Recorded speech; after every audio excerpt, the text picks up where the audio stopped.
कृष्ण।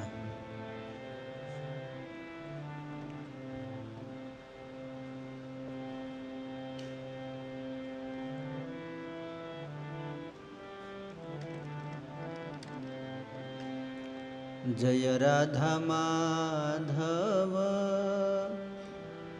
जय कुंज बिहारी।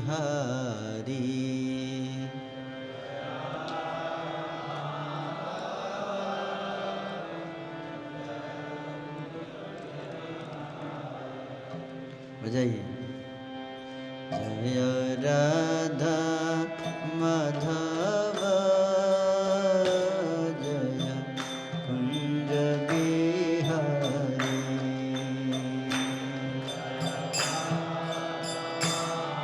बजाओ।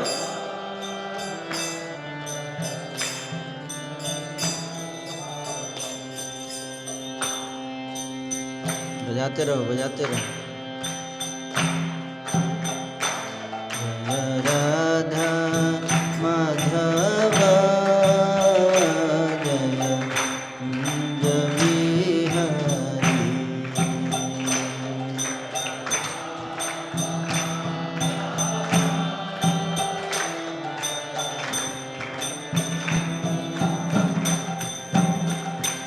जय गोपी जन वल्लभ जय गिरिवरधारी।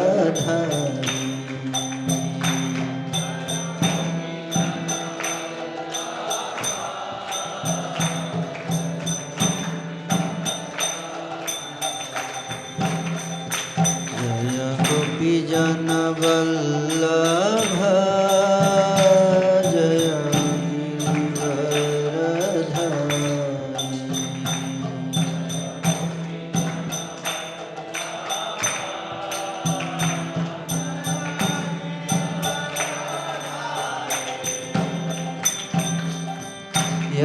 यशोदानंदन ब्रज जनरंजन।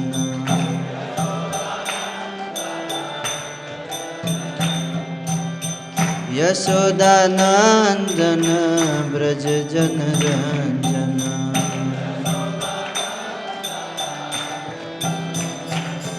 जय यमुना तीर बनचारी जय कुंज बिहारी। जय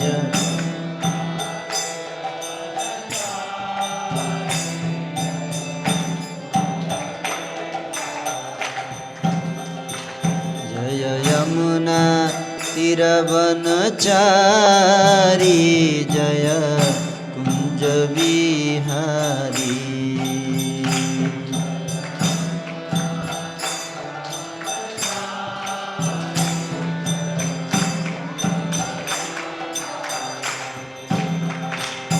जय राधा माधव जय कुंज बिहारी।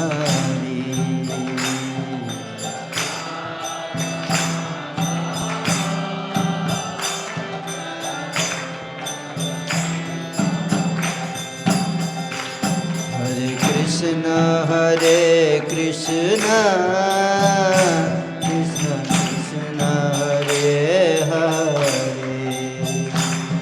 हरे राम राम राम हरे हरे।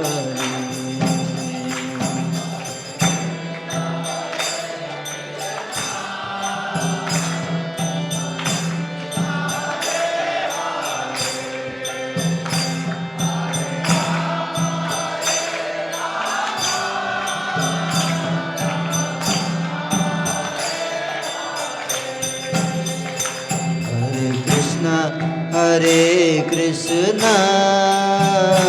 कृष्ण कृष्ण हरे हरे। हरे Ram Ram Ram Hare Hare.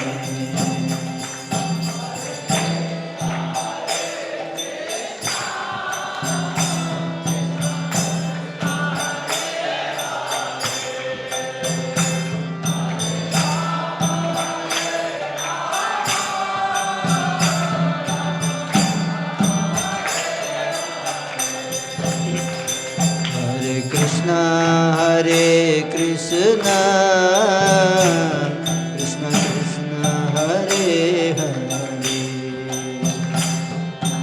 Ram Hare Rama Rama Rama Hare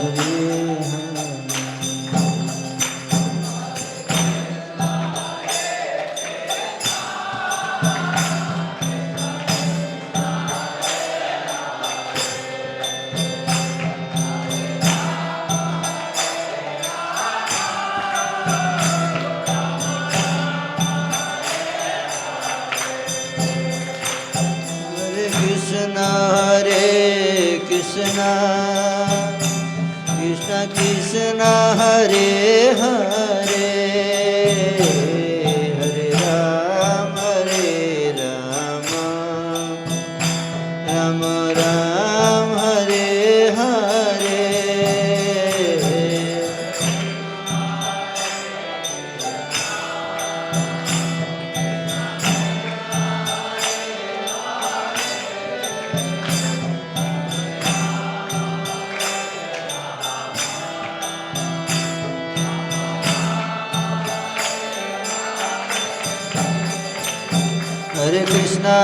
Hare Krishna Krishna Krishna Hare Hare Hare Rama Rama Rama Hare Hare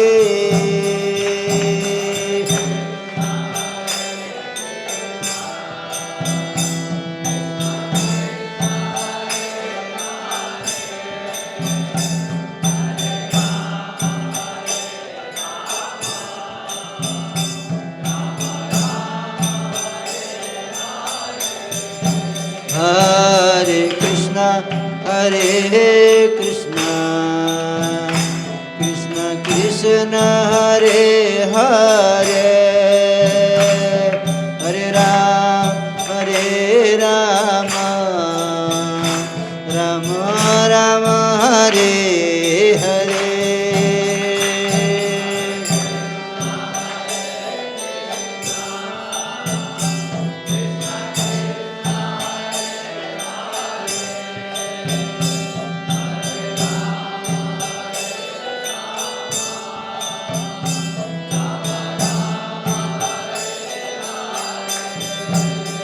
Hare Krishna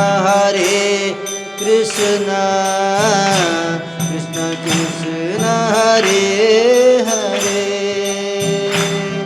Hare Rama Rama Rama Hare Hare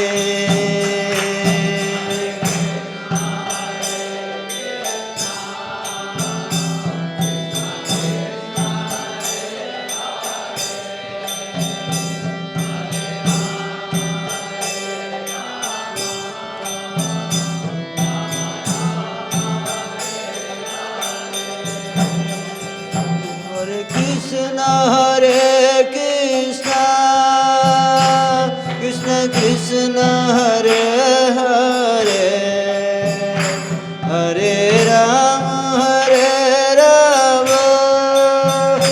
Rama Rama Hare Hare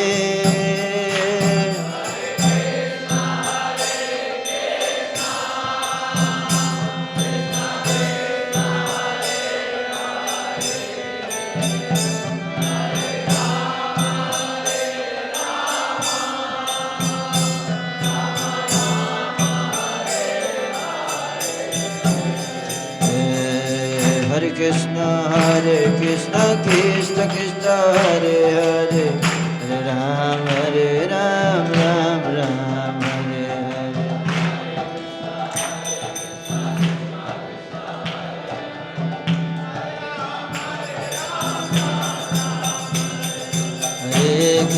Hare Krishna Krishna Krishna Hare Hare Hare Rama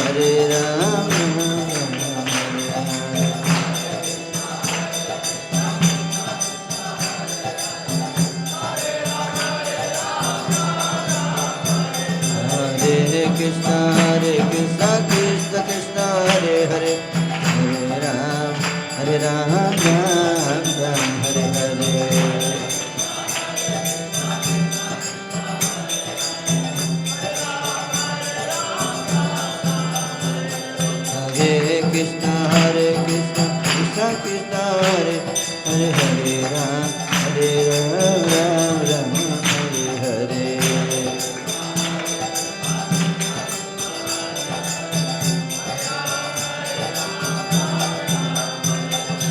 जय जय श्री चैतन्य जय नित्यानंद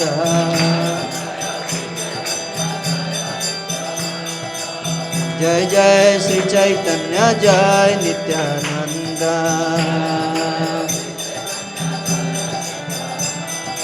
जय द्वैत चंद्र जय गौर भक्त वृंदा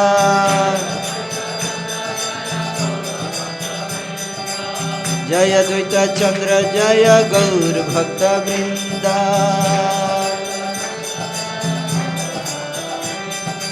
जय जय श्री चैतन्य जय नित्यानंद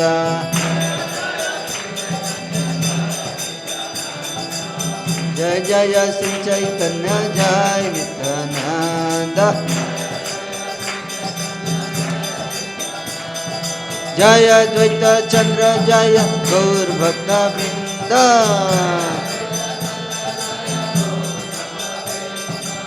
जय द्वैत चंद्र जय गौर भक्त वृंदा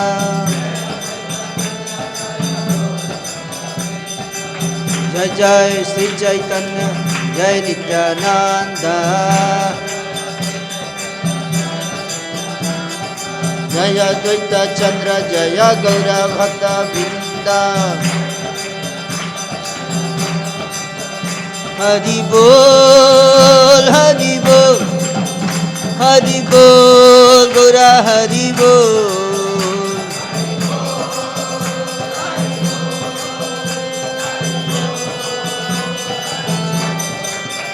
हरि बोल हरि बोल हरि बोल गौर हरि बोल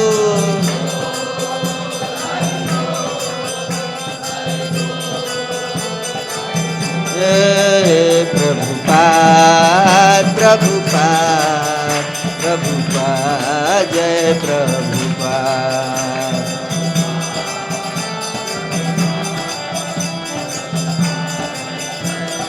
जय जय प्रभुपाद प्रभुपाद प्रभुपाद जय प्रभुपाद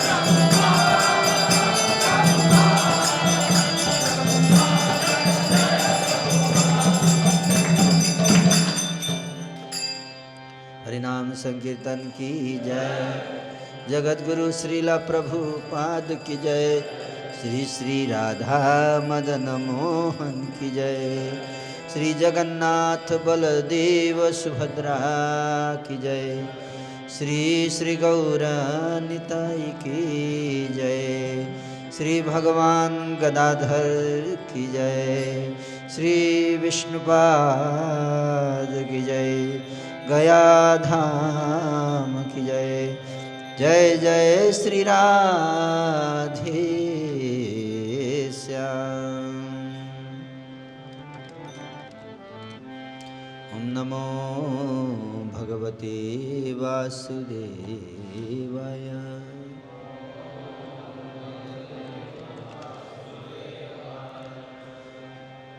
ओम नमो भगवते वासुदेवाय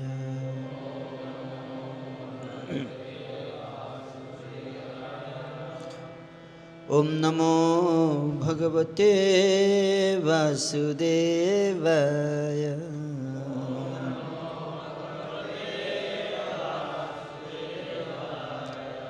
ओम अज्ञानतिमिरन्धस्य ज्ञानाञ्जनशलाकया चक्षुरुन्मिलितं येन तस्मै श्रीगुरवे नमः श्रीचैतन्यमनोभीष्टं स्थापितं येन भूतले स्वयं रूपः कदा मह्यं ददाति स्वपदान्तिकम् वन्देऽहं श्रीगुरो श्रीयुतपदकमलं श्रीगुरुन् वैष्णवांश्च श्रीरूपं साग्रजातं सहगणरघुनाथान्वितं तं सजीवं साद्वैतं सावधूतं साग्रजातमूर्तं परिजनसहितं कृष्णचैतन्यदेवं श्रीराधाकृष्णपादान् सहगणललिता श्रीविशाखान्वितं स हे कृष्ण करुणासिन्धु दीनबन्धो जगत्पते गोपेश गोपिकान्त राधाकान्त नमोस्तुते तप्तकाञ्चन गौराङ्गी राधे वृन्दावनेश्वरी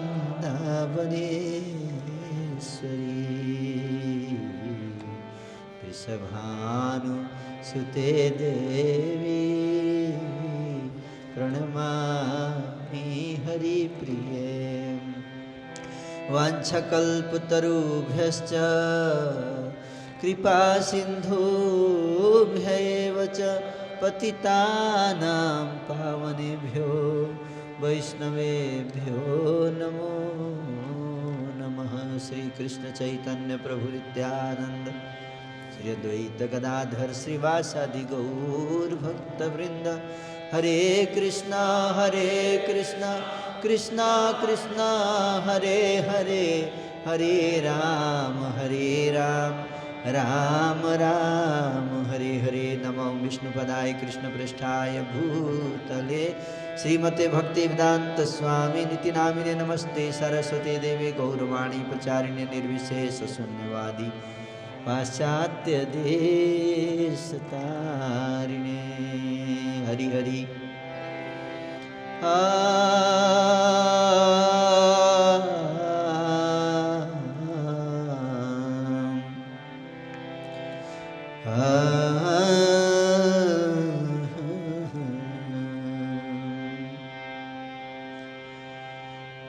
समाश्रिताय पदपल्लवं प्लवं महत्पदं पुण्यजशो मुरारे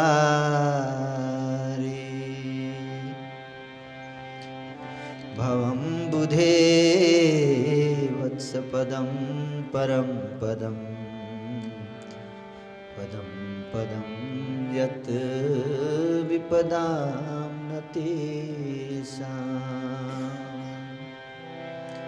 चिन्तयामि हरिमेव सन्ततं मन्दहास मुदिताननाम्बुजं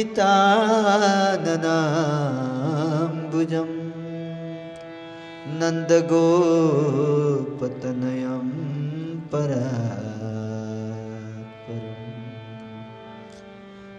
नारदादि मुनिवृन्दवन्दितम्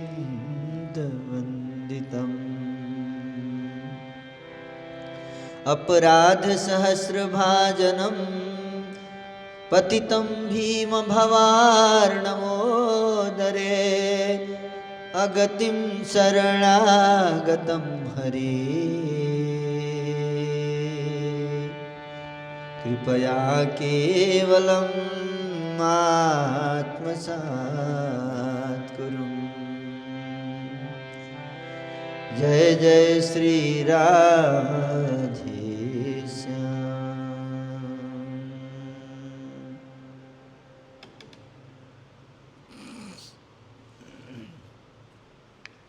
हरे कृष्णा। इसको हरि हरि।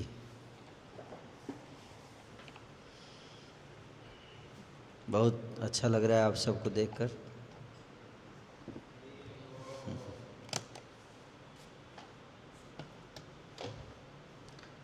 विशेष रूप से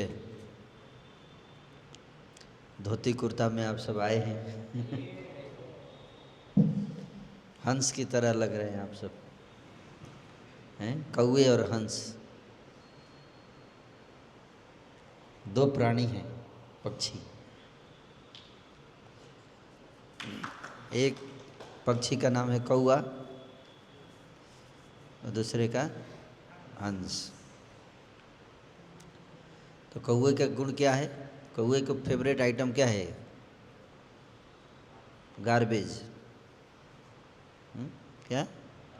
कूड़ा। दिल्ली में एक जगह है गाजीपुर, जहाँ कूड़े का पहाड़ है। दिल्ली का सारा कूड़ा वहाँ पे जमा होता है। जब भी जाएंगे वहाँ पे 2-3 हज़ार कौवे आपको मिलेंगे। उनको कौवों का तीर्थ स्थान होता है कूड़ा। जहाँ कूड़ा होगा वहाँ कौवे आपको भीड़ में मिलेंगे। और हंस, हंस कहाँ रहता है? हंस रहता है सुंदर सरोवर में, स्वच्छ जल में, कमल पुष्पों से भरा हुआ जलाशय है, वहाँ हंस रहता है। तो आप लोगों को क्या बनना है, कौवा या हंस? हंस बनना है।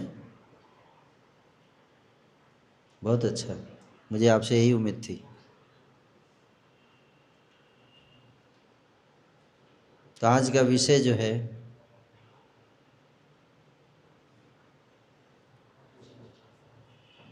आ रहा है क्या?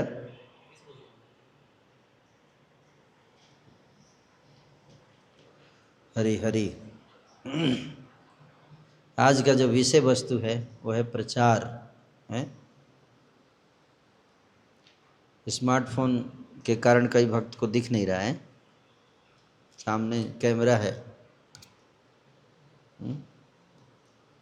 तो आप लोग थोड़ा सा साइड होके एडजस्ट कर लीजिए, ताकि आपको फेस टू फेस, थोड़ा सा साइड हट जाएंगे बीच वाले एटलीस्ट, तो मैं भी आपको देख पाऊंगा। आई टू आई कांटेक्ट है। थोड़ा सा साइड हट जाइए तो बीच वाले भी है ना, उनको दर्शन करने का मौका मिलेगा। Eye to eye contact is very important, है कि नहीं?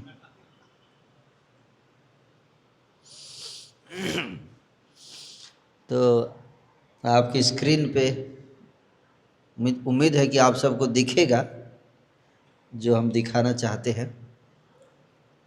हैं? पढ़ पा रहे हैं? तो स्लाइड भी हमने हिंदी में ही बनाया है। हैं? थोड़ा फॉन्ट छोटा होगा। कुछ कुछ। आज का टॉपिक क्या है? प्रचार। प्रचार ही सार है।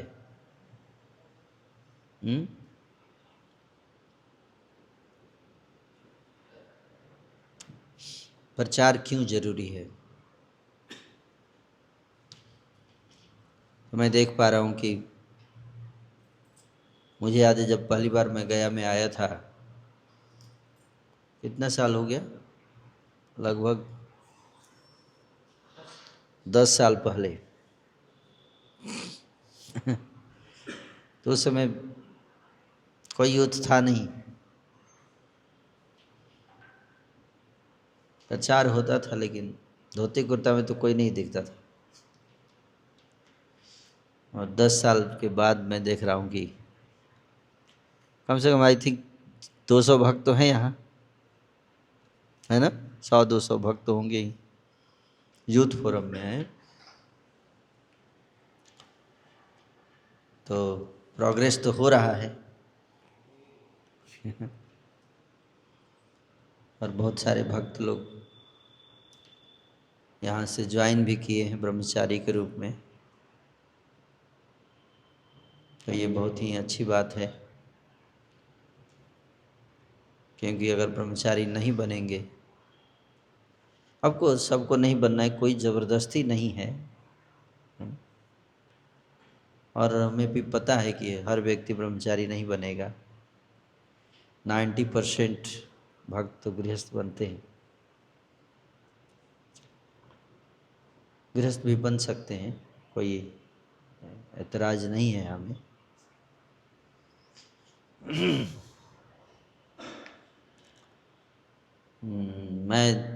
मुझे याद है जब मैं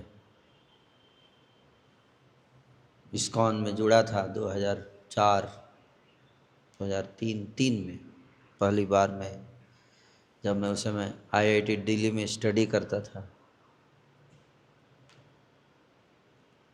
बीआईटी से मैंने एमटेक कंप्लीट किया था, बीटेक बीआईटी सिंदरी। यहीं से रास्ता जाता है गंगा दामोदर एक्सप्रेस, धनबाद गया और धनबाद फिर नेक्स्ट स्टॉपेज होता था हमारा। पटना से निकलते थे, गया और फिर धनबाद। तो जब हम लोग तो वहाँ पे हम लोग इंजीनियरिंग किया हमने 4 साल। 4 साल रहा Dhanbad. First year, second year, third year, fourth year civil engineering था हमारा ब्रांच। और फर्स्ट ईयर में भी मैंने टॉप किया था अपने क्लास में, सेकेंड ईयर में भी टॉप, थर्ड ईयर और फोर्थ ईयर में भी टॉप।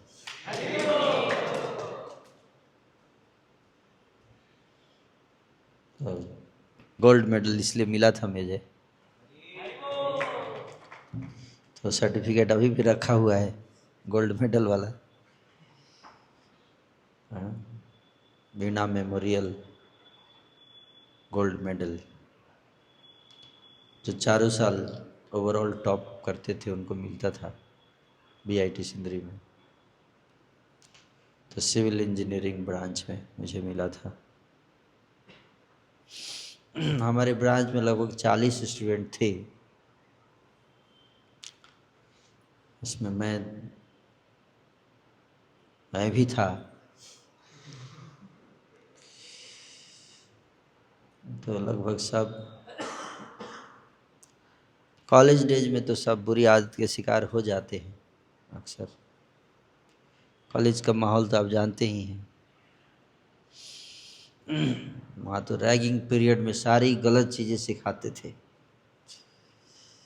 है ना। हम लोग गए तो थे वहाँ पे, लेकिन जब वहाँ पहुँचे तो सीनियर्स से एक्सपेक्ट किया जाता था कि अच्छी चीज़ें सिखाएंगे, है ना।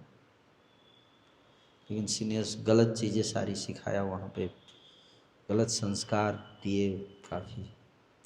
फिर भी हमने बहुत प्रयास किया और उसके बाद फिर 4 साल इंजीनियरिंग के बाद ऑल इंडिया लेवल पे एक कंपटीशन था एल&टी कंपनी का। ये उस समय बीआईटी सिंदरी में जॉब नहीं लगता था ना। आज से 98 बैच की बात कर रहा हूँ, 98 to 2002 नौकरी नहीं लगता था उस समय। कैंपस सिलेक्शन नहीं होता था, अभी भी शायद आई डोंट नो कितना होता है। तो सिविल इंजीनियरिंग का उतना डिमांड नहीं था। अब तो ज़्यादा है, भारत में इंफ्रास्ट्रक्चर डेवलपमेंट काफ़ी हो रहा है। बिहार में भी बहुत सारे एक्सप्रेसवे बन रहे हैं। तो हम लोग एल&टी ने एक बिल्ड इंडिया स्कॉलरशिप प्रोग्राम चलाया था, जिसमें पूरे इंडिया से 9 लोगों को सिलेक्ट करने का प्लान था उनका। तो हमारे फ्रेंड ने भी भरा था, तो उसने मेरे को भी बताया कि भर देते हैं, एप्लीकेशन कर देते हैं। तो आया, कई काफ़ी लोगों ने भरा था, लेकिन हम लोग 2-3 लोगों को आया था, कॉल आया था। तो जो टॉपर थे क्लास टॉपर्स को इनवाइट किया था एल&टी ने। दिल्ली में हम लोग गए थे, आईआईटी दिल्ली में रिटन टेस्ट था, फिर ग्रुप डिस्कशन, फिर इंटरव्यू। एक ही दिन में सब हो गया। तो उसी दिन रिटन टेस्ट हुआ सुबह सुबह। काफ़ी स्टूडेंट्स आए थे पूरे इंडिया से, और उसी दिन रिजल्ट भी आ गया, है ना। क्योंकि क्वेश्चंस थे मल्टीपल चॉइस, उसमें सिलेक्शन हो गया था हमारा। फिर ग्रुप डिस्कशन हुआ, ग्रुप डिस्कशन के बाद उसमें भी सिलेक्शन हुआ, फिर फाइनली इंटरव्यू में भी हो गया। टोटल 9 स्टूडेंट्स को सेलेक्ट किया था। आईआईटी दिल्ली में फिर हम लोग ने एमटेक किया, post graduation, MTech masters degree in construction technology and management. So जो आईआईटी दिल्ली में एडमिशन हो गया, और यूजुअली हम एमटेक के लिए आपको 5000 फीस देना पड़ता है पर मंथ उस समय, अभी तो ज़्यादा हो गया है, लेकिन हमको उल्टा था, हमको मिलता था 6000 क्योंकि सिलेक्शन हुआ था, ऑल एलएनटी देती थी हमको, एक्स्ट्रा पैसा देती थी ना, कॉलेज फी तो देती ही थी, साथ में हमको पैसा भी देती थी, और 5 साल का बॉन्ड था कि आप यहाँ से पास होने के बाद एलएनटी में आपको जॉब करना है कम से कम 5 साल हैं। तो 2 साल जब मैं वहाँ मास्टर्स कर रहा था आईआईटी में, उसी दौरान मैं स्पिरिचुअलिटी में काफ़ी मैं इंक्लाइंड होने लगा। प्रश्न उठने लगे कि जीवन का लक्ष्य क्या है। बचपन में हम लोग रामचरितमानस तो गांव में बिहार में पढ़ते ही हैं, थोड़ा थोड़ा था, लेकिन तो वहाँ पे फिर इस्कॉन में गया पहली बार, और फिर वहाँ से हमारी जर्नी शुरू हुई स्पिरिचुअल लाइफ की। फिर प्रभुपाद जी की कृपा मिली, गुरु महाराज की कृपा मिली, और फिर 2004 तक तो मैं था वहाँ आईआईटी में। 2004 गुरु महाराज पहली बार मिले, उसी समय उन्होंने कहा कि उस समय मैं 8 माला करता था जब, तो गुरु महाराज मेरे को बोले कि पहली मीटिंग में ही बोले कि आप 16 माला जप करो। तो मैं तैयार हो गया उसी दिन से 16 शुरू कर दिया। फिर उसके बाद हमारा जॉब लग गया, चेन्नई में गया मैं। चेन्नई में हमारा ओरिएंटेशन था 7 दिन का। फिर वहाँ से बेंगलोर में जॉब लगा, Bangalore international airport project L N T का नया नया अभी शुरू होने वाला था, अभी जाएंगे तो तैयार हो चुका है वो, अभी तो वहीं पे फ्लाइट जाती है। लेकिन जब मैं पहली बार हम लोग उस प्रोजेक्ट पे गए थे, केवल ज़मीन ही था, कोई खेत था ऐसे पड़ा हुआ। फर्स्ट पर्सन उस प्रोजेक्ट पे मैं ही था, और उसी बगल में हमारा हेड क्वार्टर था एलएनटी का, उसके बगल में ही बेस था तो मेरे को अच्छा लगा कि बेस में भी रह लूँगा और ऑफिस वहीं से चला जाऊँगा, भगवान की कुछ योजना होगी नहीं तो ऐसा होता नहीं है जनरली, है ना। तो बेस में मैं सोचा था कि 7 दिन, क्योंकि फिर साइट पे जाना था, शिफ्ट हो जाएगा, साइट पे चला जाऊँगा। साइट लगभग 40 किलोमीटर दूर था, प्रोजेक्ट शुरू होने वाला था, शुरू हो जाता तो फिर वहीं रहना पड़ता। सोचा 7 दिन तक बेस में रह लूँगा, उसके बाद फिर प्रोजेक्ट शुरू हो जाएगा, 7 दिन में तो चला जाऊँगा। तो 7 दिन रहा बेस में, फिर 7 दिन के बाद पता चला प्रोजेक्ट 1 महीने डिले हो गया सोचा चलो 1 महीने रह लेते हैं, 1 महीने के बाद चले जाएंगे। फिर 1 महीने बाद पता चला प्रोजेक्ट 1 साल डिले हो गया तो फिर मैं 1 साल रह गया बेस में। तब तक मैं बेस का इंचार्ज बन चुका था 1 साल में ही बेस का इंचार्ज बन गया। वहीं से मेरी इंचार्ज की जर्नी शुरू हुई, लीडरशिप जर्नी। मेरे को कोई मतलब लीडरशिप का कोई एक्सपीरियंस नहीं था मुझे एक्चुअली, है ना। लेकिन वहाँ पे कई सारे डिवोटी बेस में थे, सीनियर डिवोटी, वो सब उनका ट्रांसफ़र होने वाला था दूसरी जगह, वो लोग चलाते थे बेस। तो सोचे हम लोग चले जाएंगे तो कौन चलाएगा बेस, तो मेरे को प्रस्ताव दे दिया कि आप ही इंचार्ज बनो। मैं बोला मैं ही सब नहीं बनने वाला हूँ। एनीवे, तो वहाँ पे भक्तों का संग मिलता था, बेस में ब्रह्मचारी जाते थे, उनका संग मिलता था। और फिर गुरु महाराज, मैं जाया करता था वृंदावन कार्तिक के महीने में और मायापुर गौर पूर्णिमा के समय, केवल गुरु महाराज से मिलने के लिए, उनका दर्शन करने के लिए। और महाराज मुझे पर्सनली कॉल करते थे, है ना, जब मैं बेस में रहता था उस समय भी। हाँ, महाराज डायरेक्ट कॉल करते थे, आप कैसे हैं, क्या है। तो इस प्रकार से 2007 तक मैं रहा वहाँ, नौकरी किया 3 साल। और फिर मैं देखा कि काफ़ी, तो गुरु महाराज से बात किया कि महाराज ज्वाइन करना चाहता हूँ मैं। महाराज बहुत खुश हुए,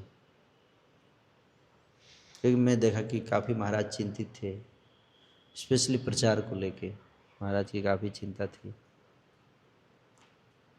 मंदिर बहुत सारे बन रहे थे लेकिन भक्त नहीं थे। तो मैंने फिर डिसाइड किया कि रिजाइन दे दूँगा। हालांकि हमारा विवाह भी तय हो गया था, है ना। और आपको आश्चर्य होगा कि जब मैं, गुरु महाराज का व्यास पूजा था अक्टूबर में 2007 में, मैं गया था महाराज की व्यास पूजा अटेंड करने दिल्ली। तो महाराज जो हैं वहाँ पर, वहाँ से आया मैं और आकर 12 अक्टूबर को मैंने रिजिग्नेशन लेटर लिखा और लिख कर रख, बोला कि अब मैं कल जमा कर दूंगा, रिजाइन कर दूंगा। अगली सुबह जब गया, जैसे ही रेजिग्नेशन लेटर लिखा, तुरंत उसी समय, जस्ट आधा घंटा भी नहीं हुआ होगा, एक लेटर आता है मेरे पास कंपनी से। खोला लेटर, देखा उसमें प्रमोशन लेटर है। क्या प्रमोशन? आपका प्रमोशन हो रहा है, आपकी सैलरी डबल हो रही है। अब क्या करें, रेजिग्नेशन दें, आप प्रमोशन का मजा लें। देखो भगवान है। लेकिन मुझे बार बार यही आ जाता था कि गुरु महाराज की चिंता है, उसको हमें उनकी जिम्मेदारी लेनी है अपने कंधों पर। फाइनली मैंने डिसाइड किया कि रिजाइन दे ही देते हैं। अगले दिन दे दिया था रिजाइन। हमारा बॉस शॉक हो गया, अरे पहली बार मेरे लाइफ में किसी का प्रमोशन हुआ और रिजाइन कर रहा है। मैंने आज तक कभी ऐसा नहीं देखा, है ना। तो इस तरह से मैं गया था दिल्ली, दिल्ली ज्वाइन किया 2007 में अक्टूबर। फिर वहाँ पे हम लोग यूथ प्रीचिंग, गुरु महाराज की इच्छा थी यूथ प्रीचिंग बढ़ाने की। तो गुरु महाराज बोल रहे थे, मैं बोला उनको कि गुरु महाराज मुझे बोले कि मैं चाहता हूँ यूथ प्रीचिंग कीजिए, मेरी बहुत चिंता है। मैंने प्रॉमिस किया कि मैं 3 साल में 108 ब्रह्मचारी बनाऊंगा। गुरु महाराज बोले कि बहुत मुश्किल है ब्रह्मचारी बनाना। मैंने बोला आपकी कृपा से मुश्किल भी आसान हो जाएगी, आप मुझे आशीर्वाद दीजिए। गुरु महाराज बहुत प्रसन्न हुए। तो आप देखिए कितने ब्रह्मचारी बन गए।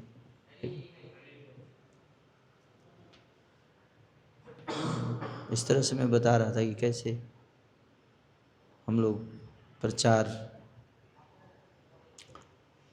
किए और फिर धीरे धीरे बिहार में भी हमने भेजा ब्रह्मचारी, दिल्ली से एक्सपोर्ट किया। क्या पहले दिल्ली में बनाए, दिल्ली की कई मंदिरों में, फिर वहाँ से एक्सपोर्ट शुरू किया बिहार और बहुत जगहों पे प्रचार नहीं था यहाँ पहले, तो बहुत स्ट्रगल था बिहार में। दिल्ली में ही इतना स्ट्रगल था तो बिहार की तो बात नहीं। तो यहाँ पे भी हम रामभद्र प्रभु को ने भेजा था और उनके साथ जगदीश श्याम प्रभु आए थे यहाँ। तो इस तरह से 3-4 और भक्त थे। पटना NIT पटना में प्रचार शुरू हुआ था। फिर धीरे धीरे गया में जगदीश श्याम प्रभु को भेजा। अब बिहार में भी काफ़ी प्रचार बढ़ गया है ना। 1000 भक्त लगभग बन चुके हैं यहाँ, है ना, सब मिलाकर। अभी आप लोगों ने फेस्टिवल भी किया था पटना में, है ना। 500-600 भक्त आए थे वहाँ। तो जब मैं ज्वाइन किया था तो प्रचार के लिए बहुत ज़रूरी है कि किसी को तो आगे आना पड़ेगा ना।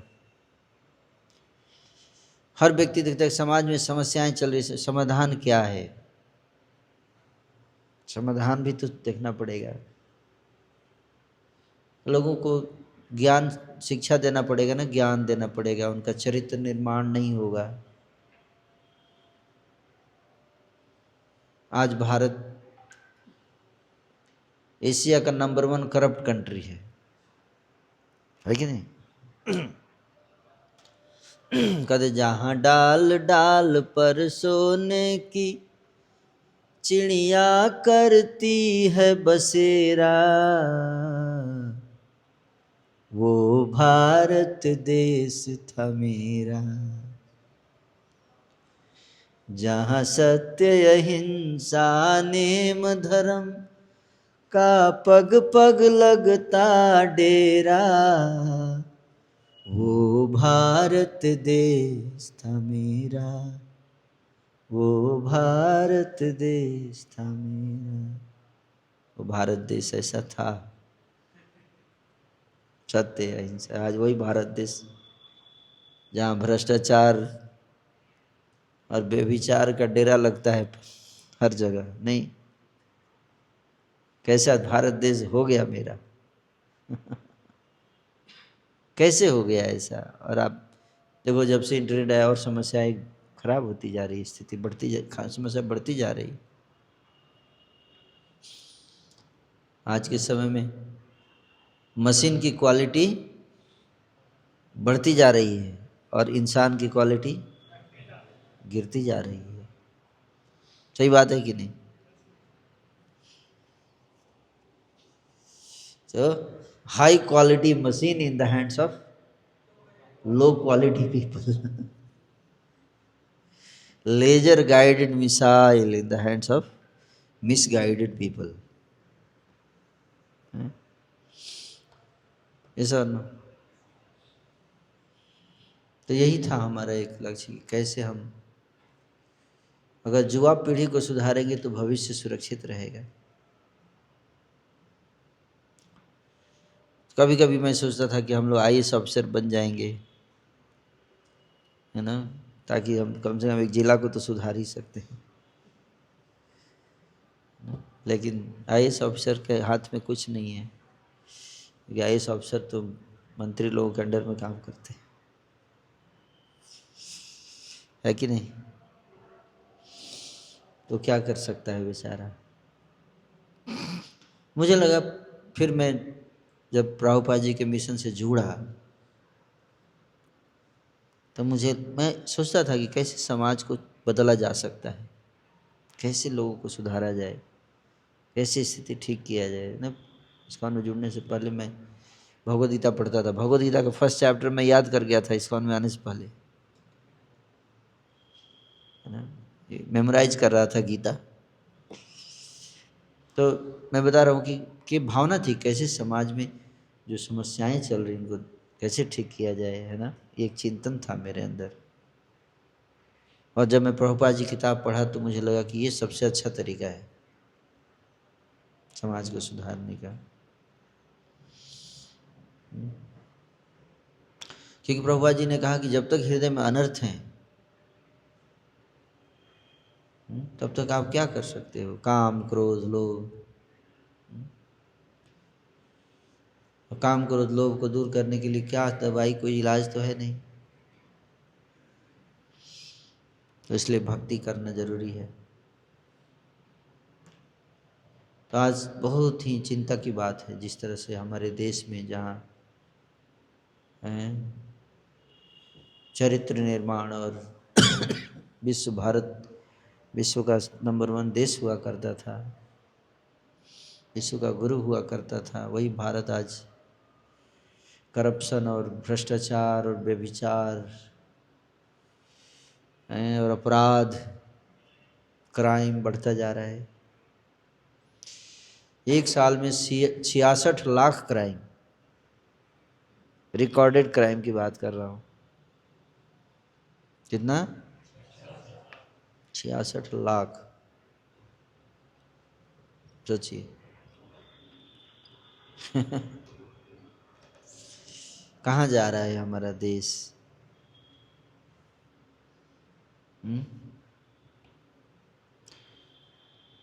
तो इसलिए भ्रष्टाचार के कारण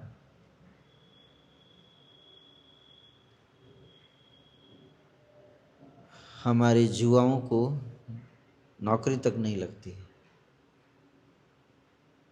भ्रष्टाचार बहुत ज़्यादा है।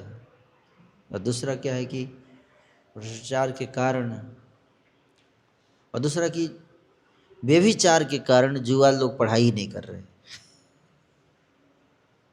दिन रात व्यभिचार में लगे रहते हैं। उनका सारा समय सोशल मीडिया ये वो उसमें चला जाता है, इंटरनेट पे बर्बाद हो जाता है। इतने डिस्ट्रैक्शंस आ गए हैं, है कि नहीं? मैं वो ड्रीम 11 तो क्या क्या वो आ गया है, वो गेम्स आ गए हैं, है ना? इतने गेम्स आ गए हैं।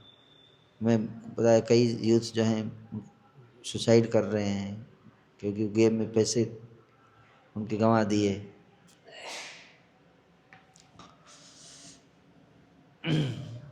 तो मैं जब ज्वाइन कर रहा था तो मेरे घर वाले बोले क्यों कर रहे हो, क्या ज़रूरत है ज्वाइन करने का, अपना आराम से घर में रहो, पैसा कमाओ, खाओ पियो, मौज मस्ती करो, विवाह शादी करो। तो मैं बोला कि सब लोग अगर यही करेंगे तो फिर देश के लिए कौन सोचेगा, समाज के लिए कौन सोचेगा? तो बोले तुम ही ठेका ले रखे हो क्या?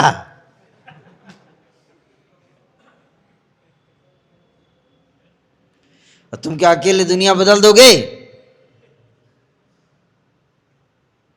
है ना? तो मैं बोला कि मैं अकेले नहीं हूं, मेरे साथ भगवान है। पूरी गुरु परंपरा है, जैसे अर्जुन के रथ पे कृष्ण बैठे थे, है कि नहीं? अर्जुन अकेला नहीं था, है कि नहीं? हालांकि भगवान चुपचाप बैठे थे, कुछ कर नहीं रहे थे, देखा तो हथियार तो उठाए नहीं, लड़ तो अर्जुन रहा था, लेकिन सारा आइडिया मैन भगवान थे, है कि नहीं?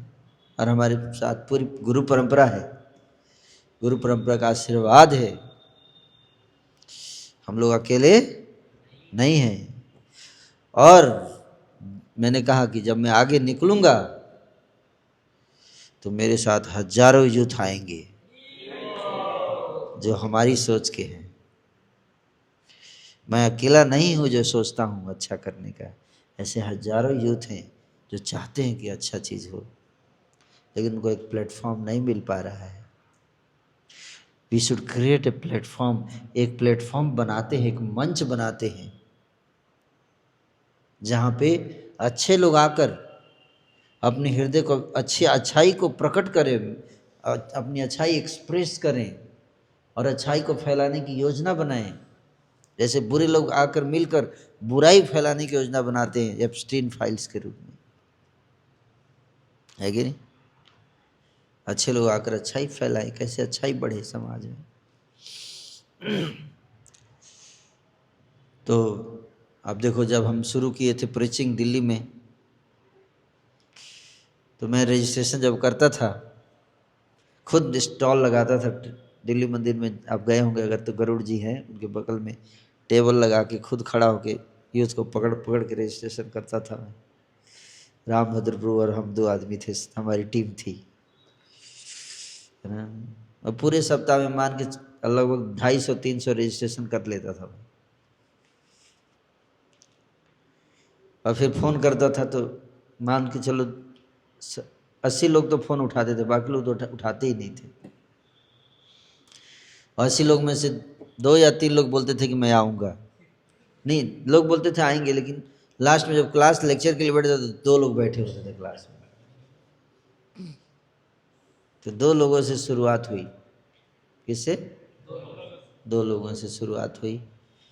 और आज हमारी कोस्टोक मिशन में कितने लोग हैं?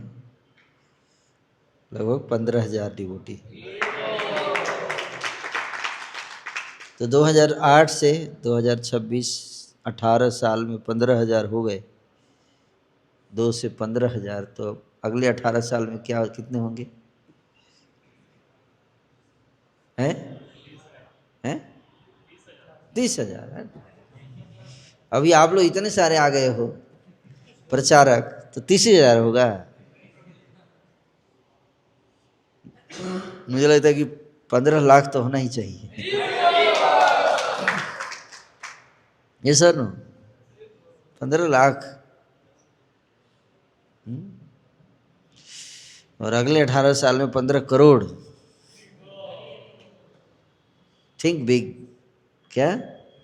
Think big. युग परिवर्तन कर सकते हैं हम। दुनिया को परिवर्तित करना है हमें, सन्मार्ग पर लेकर आना है सबको। दुनिया को बचाना है कलयुग के प्रभाव से। तब शांति और समृद्धि और सुख आएगा। लेकिन किसी के लिए, किसी को उसके लिए त्याग करना पड़ेगा। मैं अपने घर वालों को बताया कि हम लोग मिलेंगे तो बहुत कुछ हो सकता है।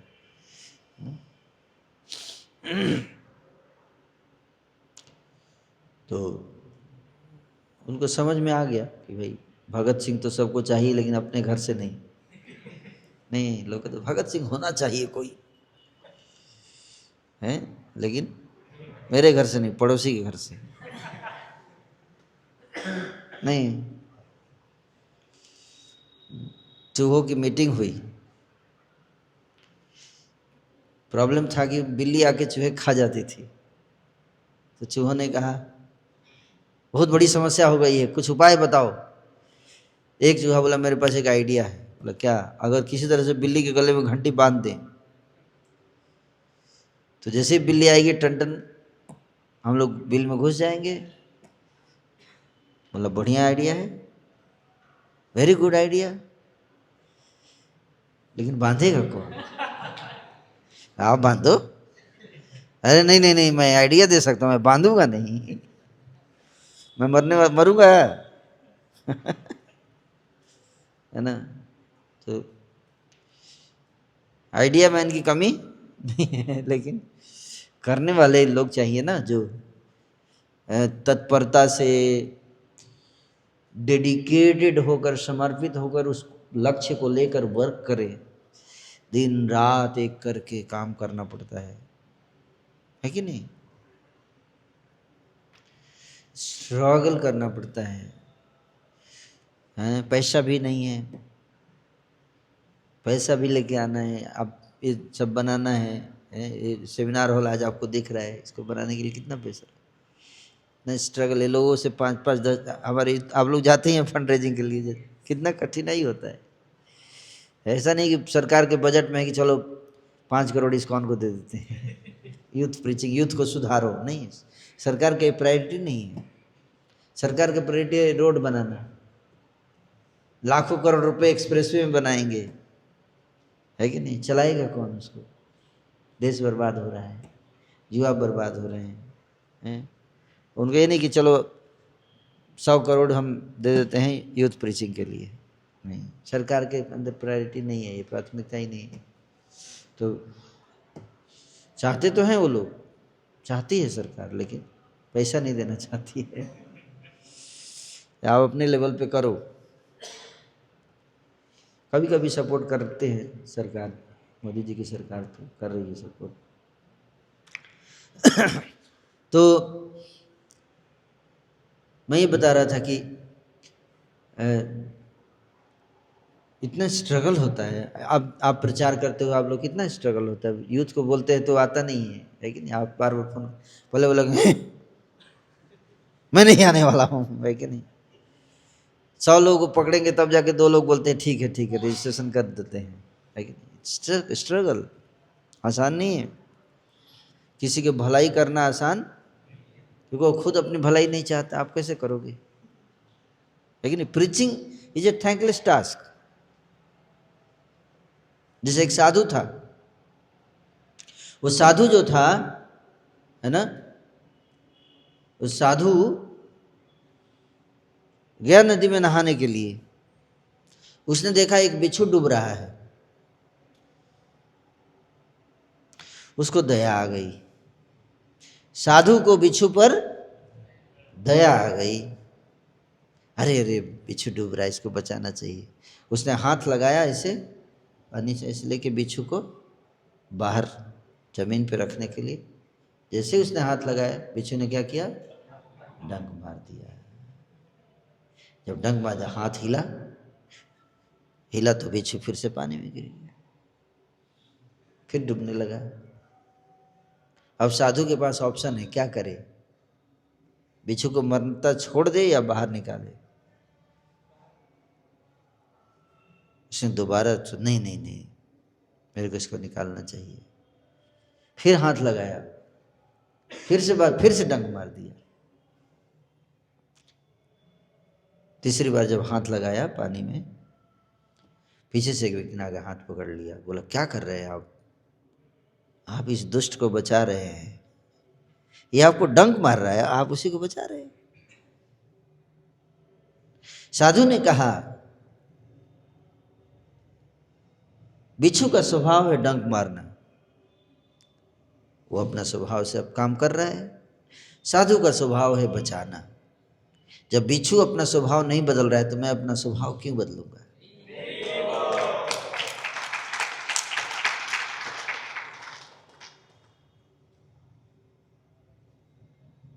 इसलिए साधु लोगों के जीवन को सुधारना चाहता है, समाज को सुधारना चाहता है, सही शिक्षा देना चाहता है।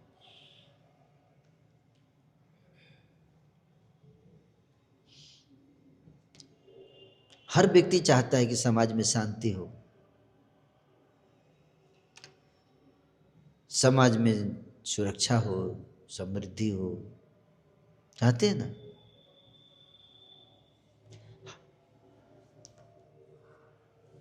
हमारे घर की स्त्री जाए रोड पे तो कोई उसको गलत नज़र से ना देखे, चाहते हैं ना। लेकिन दूसरी के घर की स्त्री जाती है तो आप गलत नज़र से कैसे क्यों देखते हैं फिर, क्यों।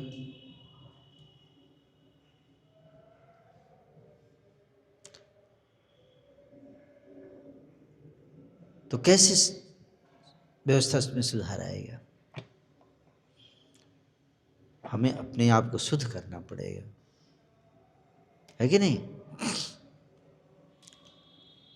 हम समाज को में शांति समृद्धि आएगी जब समाज के लोगों का हृदय परिवर्तन होगा।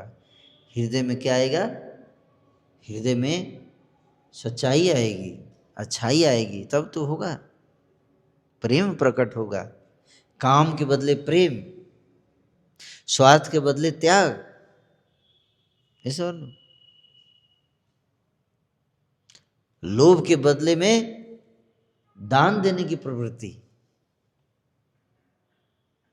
कहते हैं ना, परहित सरिस धर्म नहीं भाई।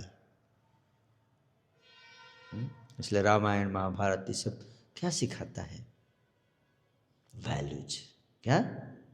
वैल्यूज, मूल्य। इसलिए रामायण पढ़ना है। फिजिक्स, केमिस्ट्री, मैथमेटिक्स इतना पढ़ के क्या होगा? उसके बाद आके देश को लूटता है। पीएचडी करने करने के बाद आईएएस ऑफिसर बन गया, उसको इतना बात समझ नहीं है कि चोरी करना पाप है। इतना बड़ा एग्जाम क्रैक कर गया। सही बोल रहा हूं? लेकिन उसको इतनी बात समझ में नहीं आई कि परदारेषु मातृवत परद्रव्येषु लोष्टवत आत्मवत सर्वभूतेषु यः पश्यति स पश्यति। दूसरे की पत्नी को माँ के रूप में देखो, दूसरे के धन को मिट्टी के रूप में देखो, और हर जीव को अपने रूप में देखो। उसको समझ में नहीं आया। क्या फायदा इतनी पढ़ाई का? अब बताओ, कोई फायदा है? कोई फायदा नहीं हुआ। और रामायण पढ़ो, ज्यादा बढ़िया है।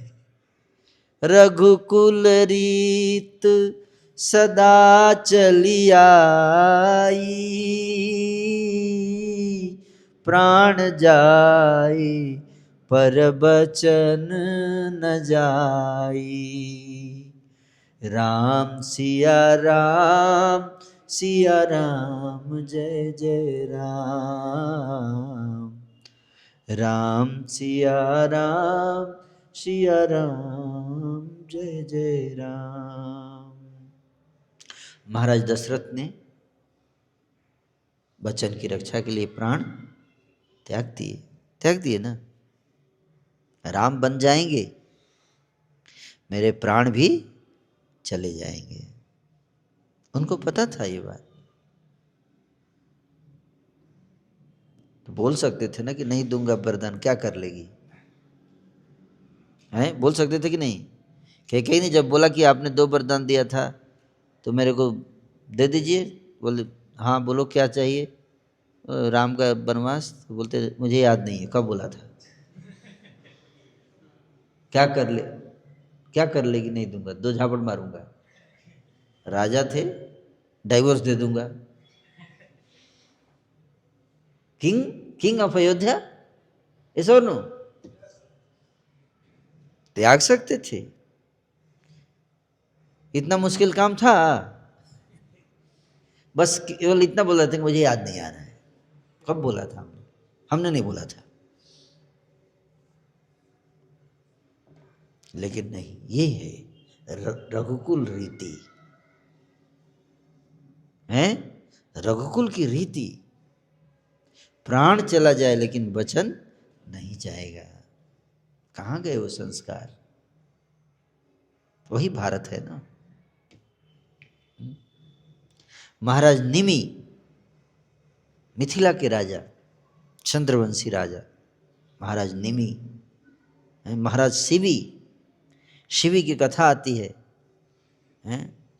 प्रजापालक, प्रजा के लिए प्राण देने को तैयार थे, प्रजा की रक्षा के लिए। राजा कैसा होना चाहिए? हैं? एक बाज कबूतर के पीछे भाग रहा था। बाज कबूतर के पीछे भाग रहा था उसको खाने के लिए। कबूतर लहूलुहान आकर महाराज राजा शिवी के गोद में गिर गया। बोला महाराज मेरी रक्षा करो, महाराज मेरी रक्षा करो, आप हमारे राजा हैं। राजा शिवी ने क्या कहा? तुम चिंता मत करो, अब तुम मेरे पास मेरी प्रोटेक्शन में आ गए हो, तुम्हें कोई कुछ नहीं कर सकता। बाज ने कहा महाराज ये कबूतर मेरा भोजन है, मैं खाऊंगा क्या? आपको इसकी रक्षा करने की जिम्मेदारी, ये आपका प्रजा है तो मैं भी तो आपका प्रजा हूं। जिस तरह कबूतर आपके राज्य का प्रजा है। देखो आज हम प्रजा की बात केवल इंसान की नहीं हो रही है, वैदिक कल्चर में पशु पक्षी भी प्रजा है।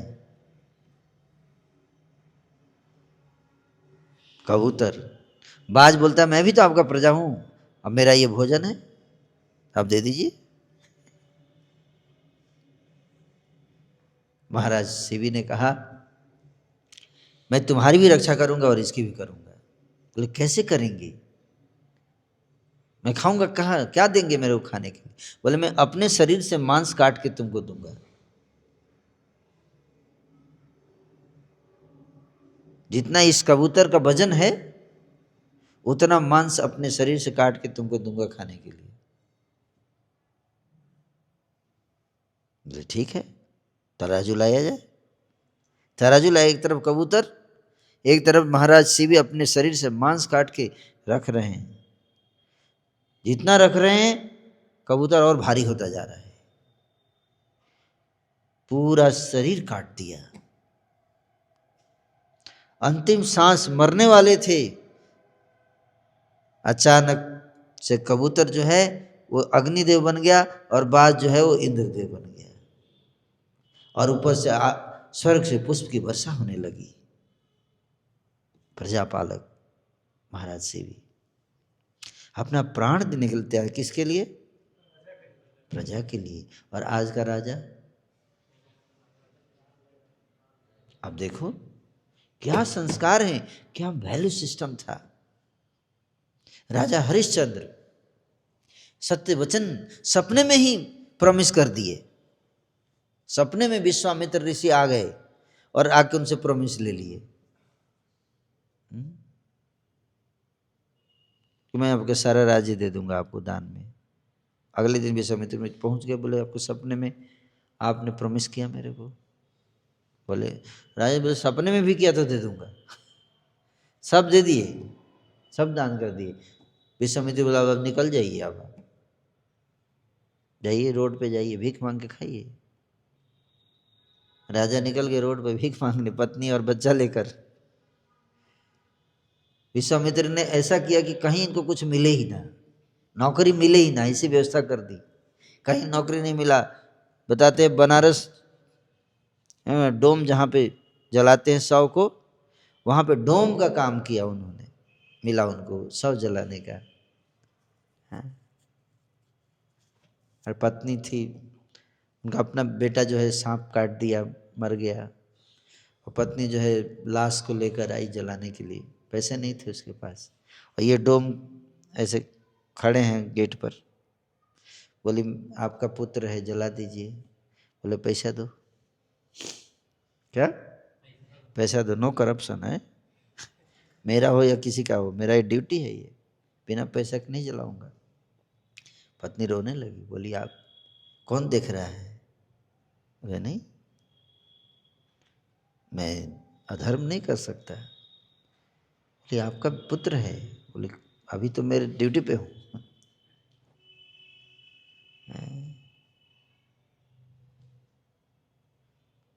नहीं जलाया।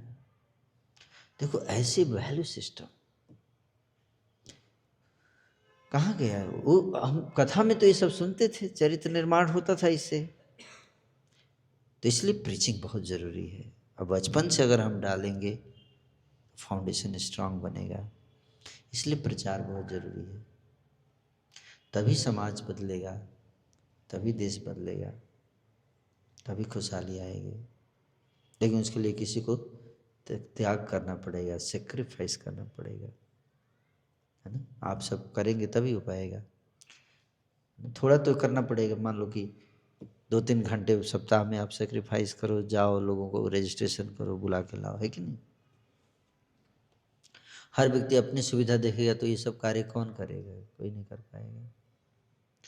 इसलिए आप सबसे मेरी यही अपील है कि आप प्रचार को बढ़ाने में सहयोग दीजिए, और ताकि अधिक से अधिक यूथ को हम परिवर्तित कर सकें। हरे कृष्ण। किसी का कोई प्रश्न है तो आप पूछ सकते हैं।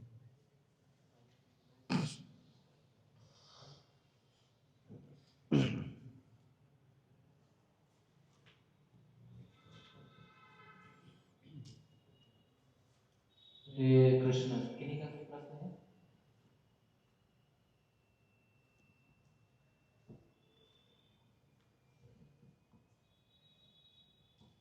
हरे कृष्ण प्रभु जी। मेरा नाम वीरेश कुमार हुआ प्रभु जी। मेरा प्रश्न ये है प्रभु जी कि आ, हम लोग मतलब ये सारे काम को करते हुए अपने गोल्स उसको मतलब एकदम मतलब कैसे 100% श्योर कर सकते हैं कि पा ही लेंगे। अगर कभी कभी लगता है कि अगर हम इस लाइन में जा रहे हैं तो हम कुछ चीज़ें छोड़ रहे हैं, और अगर ज़्यादा अगर छोड़ते हैं तो हम अपने लाइफ अपने गोल से मतलब पीछे हट जाएंगे और फिर दूसरा गोल सेट करना पड़ेगा भक्ति वाला, और मतलब जो हमारा पढ़ाई है उससे पूरा दूर। नहीं, पढ़ाई भी करिए। जैसे 24 घंटे हैं दिन में, है ना? पढ़ाई कितने घंटे करेंगे? 8 घंटे का तो कितना बच गया? 16। तो 16 घंटे क्या करेंगे? 8 घंटे 5-6 घंटा तो सोएंगे, हाँ, 10 घंटे। और बाकी 10 घंटे में मतलब जो भी काम है तो उसको करेंगे। और क्या काम है? तो क्योंकि अभी तो मैं टीचिंग लाइन में हूँ, तो मेरा 5 से 6 घंटा टीचिंग लाइन में चला जाता है, और 5 घंटा जो बचता है वो फिर मोबाइल वगैरह में चला जाता है। वही वही मैं बोल रहा हूँ। देखो, मैं ये नहीं बोल रहा हूँ, देखो हम कभी ये नहीं बोलते कि आप अपनी पढ़ाई मत करो, अपनी टीचिंग मत करो। जो लीकेज है ना उसको बचाओ। जो लीकेज हो रहा है उसको लीकेज ब्लॉक करो और उसी को यूज करो अच्छे कार्य के लिए। ठीक है? तो आप कर सकते हो। मैं तो आपको यही बोलूँगा कि अगर आपके अंदर फीलिंग है कि हमें कुछ करना है समाज को सुधारने के लिए, तो आप कम से कम मोबाइल तो छोड़ ही सकते हैं थोड़ा, है कि नहीं? पढ़ाई छोड़ मत छोड़िए, हैं? नौकरी मत छोड़िए, लेकिन कम से कम जो समय हम बर्बाद कर रहे हैं यूट्यूब पे इधर उधर, है ना, उसको उससे क्या फ़ायदा, है ना? वो हम समाज कल्याण में लगाएं, उससे आपको ज़्यादा खुशी भी मिलेगी कि आपने किसी दुनिया में सबसे ज़्यादा व्यक्ति को खुशी कब मिलती है आप जानते हैं? जब हम किसी के चेहरे पे मुस्कुराहट लेकर आते हैं। उससे बढ़ के कोई खुशी नहीं है। इस बात को समझिए। अगर हमारे प्रयास से अगर किसी व्यक्ति का जीवन सुधर जाता है, वो खुशहाल हो जाता है, तो उससे ज़्यादा खुशी क्या है? उससे बड़ा इंटरटेनमेंट क्या है? क्रिकेट खेलते हैं लोग कितने घंटे मैच देखने में हैं। मैं अभी देख रहा था मैच चल रहा है तो 20-25 करोड़ लोग तो देख ही रहे थे। 4 घंटे 20-25 करोड़ लोग मैच देखे ना, तो कितना 100 करोड़ हो गया, 100 करोड़ घंटा। और वो भी वही बोलते हैं हमारे पास टाइम कहाँ है। ये 100 करोड़ कहाँ से आया घंटा? 100 करोड़ घंटे में कितना अच्छा ही हो सकता था। और 100 करोड़ लोग निकल जाए कि गरीबों का हेल्प करना है, तो कितना हेल्प हो जाएगा 100 करोड़ घंटा। और डेली कहीं तो 2-2 मैच होता है, 200 करोड़ हो गया, है कि नहीं? लेकिन समय है, प्राथमिकता नहीं है। आप समझे बात को? कहते जहाँ चाह वहाँ राह। जब चाह आ जाएगी ना कि मेरे को करना है, तो राह निकाल लेंगे हम लोग। और चाह विकसित कीजिए आप सब, और दिमाग लगाइए कैसे हम समय निकालें। मैं ये नहीं कह रहा हूँ कि आप अपनी पढ़ाई छोड़ दो, कभी नहीं है, ओके?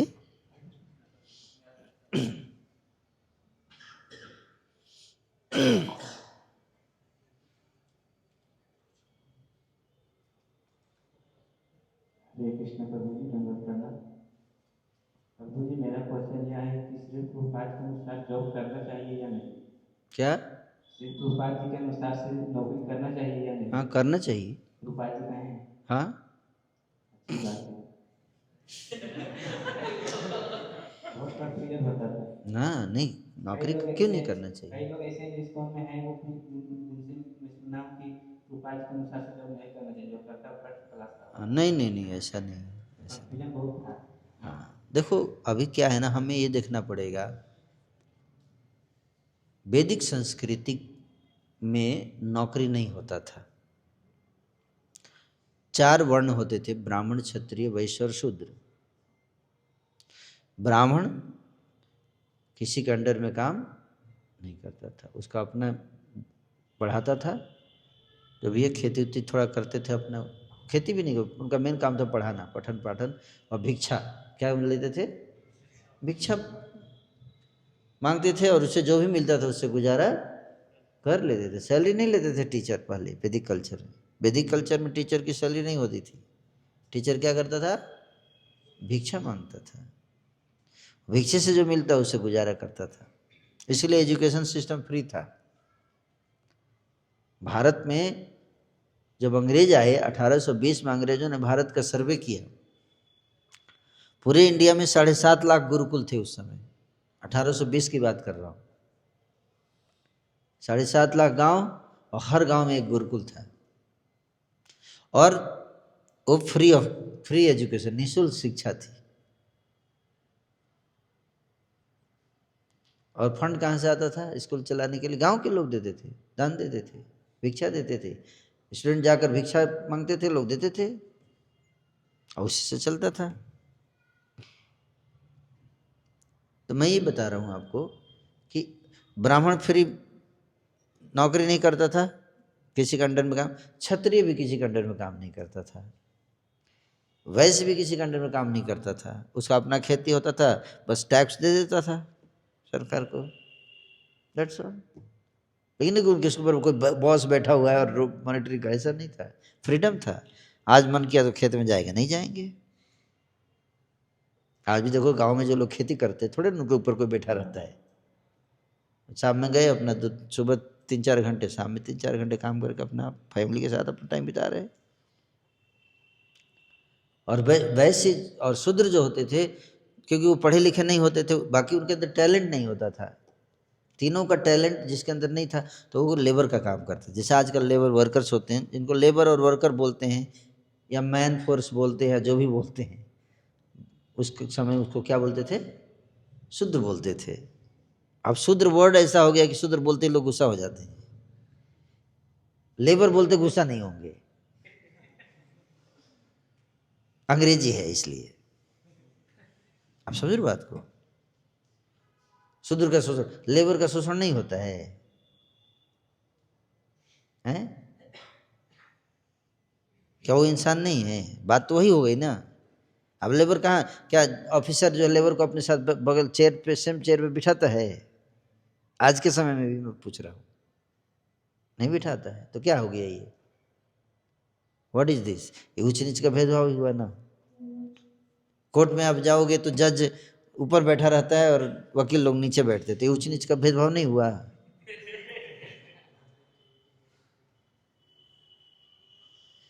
तो मैं ये बता रहा हूँ कि शूद्र का काम ही था, शूद्र ही था जो स्वामी के अंडर में काम करता था, उसका बॉस होता था, है ना। लेकिन उसको वो भी सैलरी नहीं लेता था, वो क्या लेता था? मेंटेनेंस लेता था। उसकी जो आवश्यकता होती थी उसको मिल जाती थी, जितनी आवश्यकता। लेकिन आज के समय में वो सिस्टम नहीं है ना। आज तो सारा सिस्टम नौकरी पे। आज आप ब्राह्मण भिक्षा मांगने पे लग जाओ तो कोई देगा ही नहीं। तो अभी के समय में हम उसको लाके नहीं कर सकते इमीडिएटली, है कि नहीं? अभी आपको जो सिस्टम चल रहा है उसी में रहते हुए अपना काम करना है, समझ में आया? लकीर का फकीर नहीं बनना है ना। एक बार मैं लेक्चर, इसको कहते हैं लकीर का फकीर, फैनेटिसिज्म। क्या? फैनेटिसिज्म। एक बार मैं लेक्चर दे रहा था वैदिक कल्चर के ऊपर, ग्लोरीज ऑफ वैदिक कल्चर। तो एक लड़का बोला, आप इतना बोल रहे हो, वैदिक संस्कृति की महिमा बता रहे हो, और आपके मंदिर में टॉयलेट जो है वेस्टर्न टॉयलेट लगा हुआ है, आप इंडियन शैली का टॉयलेट लगाओ। जिसको कहते है ना लकीर का फकीर। टॉयलेट का काम क्या है? मान लो हम इंडियन शैली का टॉयलेट लगाए और किसी का निकले ही नहीं, क्योंकि बचपन से आजकल के लोगों की आदत है वेस्टर्न टॉयलेट में बैठने की, और उनको बोल नहीं तुमको वैदिक कल्चर फॉलो करना है, उसी पे निकालो, बीमार हो जाएगा। मंगल आरती लेट हो गया, वो फायदा क्या हुआ? पर्पस था मंगल आरती में आए। तो कल्चर का पर्पस अचीव होना चाहिए कि नहीं? पर्पस है कि आप नौकरी करो जैसे भी हो, लेकिन हरि नाम करो, भक्ति करो, ठीक है? जॉब करो कोई दिक्कत नहीं, लेकिन भक्ति करो, ठीक है? कृष्ण प्रभु जी, क्या एक सवाल आप कर सकता हूँ? हैं? एक सवाल आप हाँ कर सकता हूँ। पूछिए। हमें कर्मचारी बनना चाहिए इसको ज्वाइनिंग के साथ या फिर जस्ट बनना चाहिए? इस पर भी मैं सुना हूँ कि नीचे वो इस कॉन्सेप्ट से जुड़े हैं, बोल रहे थे कि प्रभुपाद के अनुशासन मतलब कि अधिकतर गृहस्थ लोग यही घूमते रह जाएंगे। ऐसा सही बात है या फिर साफ है? उस स्वभाव के ऊपर देखो क्या बनना चाहिए। अगर अब मैं आपसे पूछूं कि आपको इंजीनियर बनना चाहिए या आईएएस ऑफिसर बनना चाहिए? लोग तो बड़े बनना चाहेंगे। नहीं नहीं, आप क्या चाहेंगे? मैं भी तो बड़ा बनना ही चाहूँगा। क्या? आईएएस? यस। तो बनिए। क्या चाहिए वो अलग बात है, आप क्या बन पाएंगे ये भी तो देखना पड़ेगा।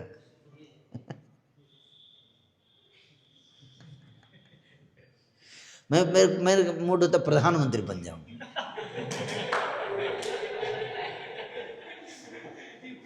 क्या बनना चाहिए, प्रधानमंत्री या मुख्यमंत्री? अरे ये भी तो देखो कि तुम बन पाओगे कि। तो ब्रह्मचारी बनना आसान काम है? ब्रह्मचर्य का पालन करना कोई बच्चों का खेल है?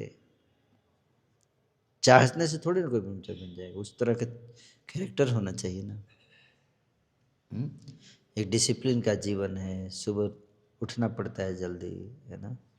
सब लोग नहीं कर पाते हैं वो चीज़, ठीक है। स्त्री संग से दूर रहना आसान काम है।